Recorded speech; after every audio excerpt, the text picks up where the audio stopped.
കേരളത്തിലെ ചില ആദർശ ധീരന്മാരായിട്ടുള്ള നേതാക്കന്മാർ, ഈ ആദർശ ധീരൻ എന്ന് പറഞ്ഞാൽ കേരളത്തിലെ വലതുപക്ഷക്കാരും ഒപ്പം തന്നെ കേരളത്തിലെ ചില മാധ്യമങ്ങളുമാണ് ഈ സർട്ടിഫിക്കറ്റ് കൊടുക്കുന്നത്. ഈ സർട്ടിഫിക്കറ്റിന് വേണ്ടി മാത്രം പ്രവർത്തിക്കുകയും താൻ ആദർശ ധീരനാണെന്ന് പത്രത്തിലെ ചില സംഘപരിവാർ ബുദ്ധികൾ എഴുതി പൊലിപ്പിക്കുകയും ചെയ്യുമ്പോൾ അതിൽ അഭിരമിച്ച് നടക്കുന്ന നേതാക്കന്മാരോട് തുടക്കത്തിലെ പറയാനുള്ള ഒരു കാര്യം, ഈ ആദർശം എടുത്ത് ഉരുട്ടി ജനങ്ങൾക്ക് കൊടുത്തു കഴിഞ്ഞാൽ അവരുടെ പ്രശ്നം തീരത്തില്ല എന്ന് ആദ്യമേ മനസ്സിലാക്കുക.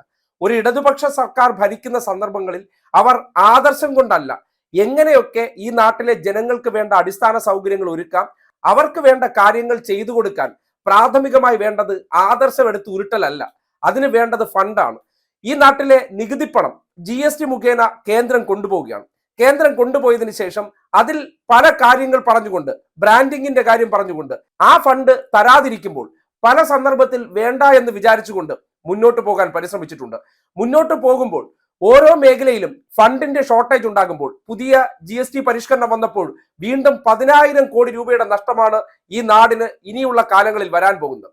അതിനെ മറികടന്ന് പോകാൻ വേണ്ടിയുള്ള ഓരോ നടപടികൾ സ്വീകരിച്ചു വരുമ്പോൾ കിട്ടാനുള്ള ഒരു ഫണ്ടും വേണ്ട, ആദർശം എന്ന ഉണ്ടംപൊരി എടുത്ത് നേരെ ജനങ്ങളുടെ മുന്നിൽ കാണിച്ചിട്ട് ഇതാണ് ഇടതുപക്ഷത്തിന്റെ ആദർശമെന്ന് ഞങ്ങളുടെ നാട്ടിലെ മാധ്യമങ്ങളും വലതുപക്ഷക്കാരും പറയുന്ന നല്ല സർട്ടിഫിക്കറ്റിന് വേണ്ടി ഇതുമായി മുന്നോട്ട് ചെല്ലണം. അല്ലാതെ നമ്മൾ ഇരിക്കുന്ന അധികാര കസേര ഉപയോഗപ്പെടുത്തിക്കൊണ്ട് നാട്ടിലെ ജനങ്ങൾക്ക് എന്ത് നല്ല കാര്യം ചെയ്തു കൊടുക്കണം, അതിന് എന്തൊക്കെ നീക്കുപോക്കും ഉണ്ടാക്കണം എന്നുള്ളതാണ് പ്രായോഗിക രാഷ്ട്രീയത്തിന്റെ വക്താക്കൾ ചെയ്യേണ്ടത്.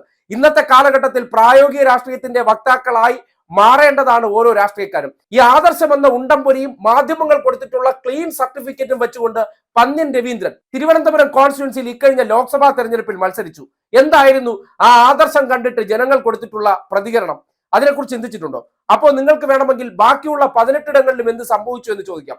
പക്ഷേ നിങ്ങൾ പറയുന്ന ആദർശം ജനങ്ങൾ ഇരു കൈ നീട്ടി സ്വീകരിക്കുമെന്നുണ്ടെങ്കിൽ പന്ന്യൻ രവീന്ദ്രൻ അവിടെ വിജയിച്ച മാതൃകയാക്കണമെന്നുണ്ടായിരുന്നു. പക്ഷേ ജനം ചിന്തിക്കുന്നതും ജനം മനസ്സിലാക്കുന്നത് എന്തെന്ന് പറഞ്ഞാൽ, ഒരു നേതാവിന് ആദർശം വേണ്ടെന്നല്ല, പക്ഷേ ഒരു പദവികളിൽ എത്തിക്കഴിഞ്ഞാൽ ആദർശം മുറുകെ പിടിച്ചുകൊണ്ടിരിക്കലല്ല ജോലി.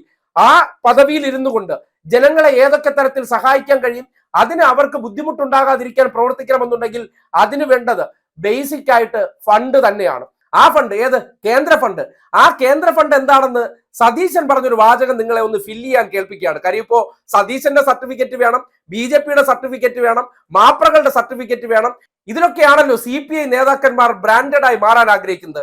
ഇവരൊക്കെ നല്ലത് പറഞ്ഞു കഴിഞ്ഞാൽ ഞാൻ നല്ലതായി കഴിഞ്ഞു, അവരുടെ നല്ല വാക്കുകൾക്ക് വേണ്ടിയാണല്ലോ ഞാൻ പ്രവർത്തിച്ചു കൊണ്ടിരിക്കുന്നത്, അവർക്ക് വേണ്ടിയാണ് ഈ വാക്ക് ഡെഡിക്കേറ്റ് ചെയ്യുന്നത്. ഗവൺമെന്റ് നെഗോഷിയേറ്റ് ചെയ്ത് അത് ഒഴിവാക്കി കേന്ദ്രത്തിന്റെ പണം മേടിക്കുന്നതിൽ ഞങ്ങളെതിരല്ല. കേന്ദ്രത്തിന്റെ പണം എന്ന് പറഞ്ഞാൽ മോഡിയുടെ വീട്ടിലെ പണമല്ലല്ലോ, ഇത് നമ്മുടെ നികുതി പണമാണ്. കേട്ടല്ലോ, കേന്ദ്ര ഫണ്ട് എന്ന് പറഞ്ഞാൽ ഒരു തന്നെ കുടുംബത്തിൽ നിന്ന് എടുത്തുകൊണ്ട് വരുന്ന കാര്യമല്ല. അവർ ആവശ്യപ്പെടുന്ന കാര്യങ്ങൾ ചെയ്തു കൊടുക്കുന്നോ ഇല്ലയോ എന്നുള്ള സന്ദർഭം എത്തുമ്പോഴാണല്ലോ നിങ്ങൾ സംസാരിക്കേണ്ടി വരുന്നത്. ഇപ്പോഴത്തെ നിലയ്ക്ക് 1800 കോടി രൂപ ഒരു ഫണ്ട്, അത് SSA ഫണ്ട് വേണ്ട എന്ന് വെക്കണമെന്നാണ് ഏറ്റവും മനോഹരമായിട്ടുള്ള കാര്യമെന്നാണ് ആര് പറയുന്നത്? കേരളത്തിലെ മാധ്യമങ്ങൾ, ഏഷ്യാനെറ്റ് ഉൾപ്പെടെയുള്ളവർ ബ്രേക്ക് ചെയ്തൊരു കാര്യം പറഞ്ഞാൽ അവരെ പിന്താങ്ങിക്കൊണ്ട് ഞങ്ങൾ വലിയ സംഭവമായി മാറാൻ പോവുകയാണ്. അതിന്റെ അടിസ്ഥാനത്തിലാണ് ബിനോയ് വിശ്വം ഈ വാചകം പറഞ്ഞത്. വ്യക്തമായി പറഞ്ഞു കഴിഞ്ഞു, ഒരു മുന്നണി, അതും ഒരു ഇടതുപക്ഷ ജനാധിപത്യ മുന്നണി പോകേണ്ട വഴി ഇതല്ല. ഒരു ഇടതുപക്ഷം പോകേണ്ട വഴി ഇതല്ലത്രേ. പിന്നെ ഏതാണാവോ ഇടതുപക്ഷം പോകേണ്ട വഴി? ഞങ്ങൾ ഇവിടെ ഒരു വഴി തെളിച്ചിട്ടിട്ടുണ്ട്. ആ വഴി സഞ്ചരിക്കുന്നവരാണ് ഏറ്റവും മികച്ച കമ്മ്യൂണിസ്റ്റുകൾ. അതിൽ നിന്ന് വ്യതിചലിച്ചാൽ പിന്നെ സർട്ടിഫിക്കറ്റ് ഇല്ല. ആരാണ് ഈ സർട്ടിഫിക്കറ്റ് ദാതാക്കൾ? അത് കേരളത്തിലെ വലതുപക്ഷക്കാരും ഇവിടത്തെ മാധ്യമക്കാരും. അവരുടെ സർട്ടിഫിക്കറ്റിന് വേണ്ടി ഞങ്ങൾ പ്രവർത്തിച്ചുകൊണ്ടേയിരിക്കുന്നു. അവർ കാണാൻ വേണ്ടി വിനയാന്വിതരാകുന്നു. അവർ പറയുന്നത് പോലെ പ്രവർത്തിച്ചുകൊണ്ട് അവരെ സംതൃപ്തിപ്പെടുത്തി നല്ല കമ്മ്യൂണിസ്റ്റ് എന്നുള്ള ആ സർട്ടിഫിക്കറ്റ് വാങ്ങി കയ്യിൽ വെച്ചിട്ട് അത് ചുരുട്ടി കഷത്ത് വെച്ചാൽ മതി. അതുകൊണ്ട് ഈ നാട്ടിലെ ഒരു ജനങ്ങളുടെയും പ്രശ്നങ്ങൾ മാറാൻ പോകുന്നില്ല തന്നെ.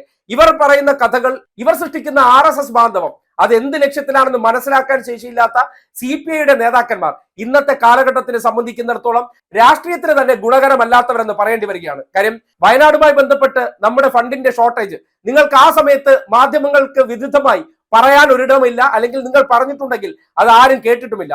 പക്ഷെ ഇന്ന് നിങ്ങൾ പറഞ്ഞുകൊണ്ടിരിക്കുന്ന കാര്യം നാട് നിങ്ങളെ കേൾക്കുന്നുണ്ട്. സർക്കാരിനെതിരെ CPI എന്നൊരു വലിയ വാർത്ത കേൾക്കുമ്പോൾ ഇടതുപക്ഷം ഇങ്ങനെയല്ല പോകേണ്ടത്, എന്തോ ഒരു വലിയ അപരാധം ചെയ്യുകയാണ്. എന്താണ് വലിയ അപരാധം? പുതിയ വിദ്യാഭ്യാസ നയം, അത് നടപ്പാക്കലല്ല, അതിൽ ഒപ്പുവെച്ചാൽ മാത്രമേ രാജ്യത്താകമാനം ഈ ഫണ്ട് അലോട്ട് ചെയ്യൂ എന്ന് പറയാണ്. അതിൽ തമിഴ്നാടും കർണാടകയൊക്കെ കോടതിയിൽ പോയെന്ന് പറയപ്പെടുന്നുണ്ട്.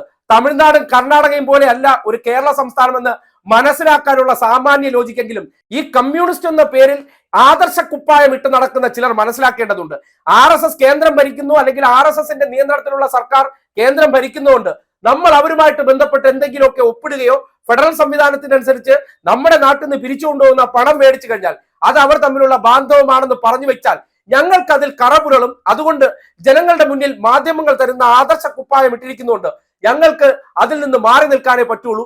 അവരോടൊപ്പം നിന്നുകൊണ്ട് ഈ സൈഡിനെ വിമർശിക്കുക എന്ന് പറഞ്ഞാൽ നിങ്ങൾക്ക് ഇതുവരെ രാഷ്ട്രീയ വെളിച്ചം ഉണ്ടായിട്ടില്ല, നിങ്ങൾ പ്രായോഗിക രാഷ്ട്രീയത്തിന്റെ വക്താക്കളായിട്ടില്ല എന്നുള്ളതാണ് യാഥാർത്ഥ്യം. അധികാരത്തിലിരിക്കുമ്പോൾ ജനങ്ങളോട് വാക്കുകൊണ്ടല്ല അവരുടെ ആഗ്രഹങ്ങൾ നിറവേറ്റി കൊടുക്കേണ്ടത്, അതിന് വേണ്ടത് ഫണ്ട് തന്നെയാണ്.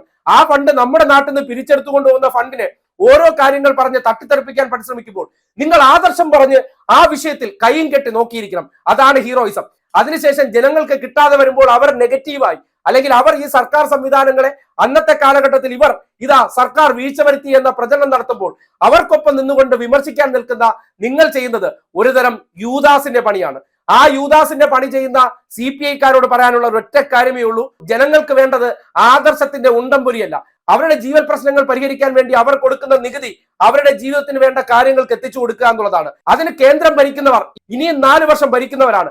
അവരോട് ഇടഞ്ഞു നിന്നുകൊണ്ട് മാധ്യമങ്ങളുടെ കൈയടിക്ക് വേണ്ടി പ്രവർത്തിക്കുന്നതിനപ്പുറം ആ വിഷയവുമായി ബന്ധപ്പെട്ട് ഫെഡറൽ സിസ്റ്റത്തിൽ ഫണ്ട് വേണമെങ്കിൽ ചില കാര്യങ്ങളിൽ നിങ്ങൾ വഴങ്ങണമെന്ന് ആവശ്യപ്പെടുമ്പോൾ സ്വാഭാവികമായിട്ടും ഇന്നത്തെ സന്ദർഭത്തിൽ അത് ഒഴിവാക്കാൻ പറ്റാത്ത തന്നെയാണ്. അതിൽ ഒപ്പിട്ട് കൊടുത്ത് 1400 കോടി രൂപ ഫണ്ട് മേടിച്ചതുകൊണ്ട് ആകാശം ഇടിഞ്ഞു വീഴുകയാണെങ്കിൽ, അതിലൂടെ ഞങ്ങളുടെ ആദർശം തകർന്നു പോവുകയാണെങ്കിൽ ആ ആദർശം മുറുകെ പിടിച്ചുകൊണ്ട് നിങ്ങൾ നിങ്ങളുടെ വഴിക്ക് പോകുന്നതാണ് അന്തസ്സെന്ന് മാത്രമേ CPI നേതാക്കന്മാരോട് പറയാനുള്ളൂ.